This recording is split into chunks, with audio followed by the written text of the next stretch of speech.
Dwi wedi bod yn bennaeth 2 ysgol uwchradd mewn 2 sir wahanol yng Ngogledd Cymru. A dwi eisiau sôn chydig am gynllun uchelgeisiol y Llywodraeth i gael miliwn o siaradwyr Cymraeg erbyn y flwyddyn 2050. A be all bob un honna ni wneud i gyfrannu tuag at hynny. Mi fes i'n ddigon lwcus i arwain 2 ysgol oedd efo ethos Gymraeg a Chymreig, a gafal gadarn gan disgyblion ar y 2 iaith, y Gymraeg a'r Saesneg, gyda'r disgyblion hyderus gyfforddus yn y 2 iaith. Y gafal yma ar iaith oedd yr allwedd bwysica oedd yn agor drysau gynnydd y disgyblion ar draws y cwricwlwm.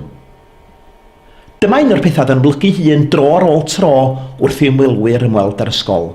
Safon iaith y disgyblion yn y 2 iaith, a'i gafal ar lythrenedd ac iaith a chyfathrebu. Dyma'r gwylodlin.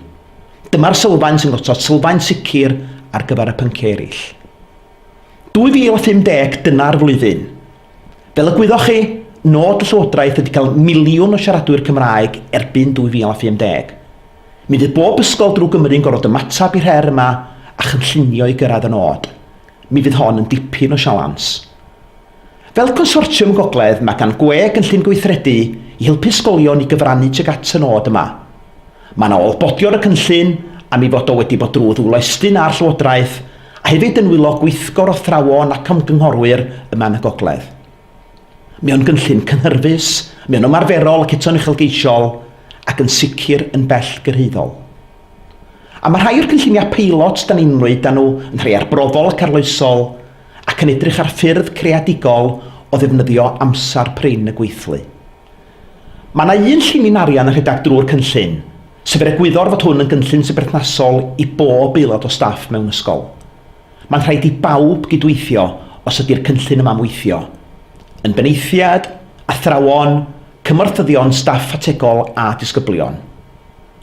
A dwi'n falch o gael deud bod yna ddarpariaeth a chanhaliaeth yn greiddiol i'r cynllun, dim jes geiriau ar bapur ydi o. Os am gael y gynhaliaeth ora, rhaid i ni gael gwybod yn union beth yw'r anghenion gan bob aelod o'r gweithlu. A'r ffordd ora wneud hynny ydy cynnal audit. Yn 2018, mi fydd yna holiadur ar-lein yn cael ei anfon a to allweithlu addysg ar rhanbarth. Dwi'n ffyddiog yn holiadur yn un fydd ddim yn cymryd gormod o'ch amser chi.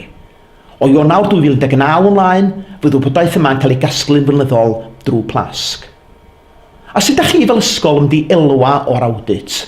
Fydd yr holiaduron yn cael ei dadansoddi i chi, a mi fyddwch chi'n derbyn gwybodaeth, fydd o gymorth i chi gynllunio ymhellach fel ysgol.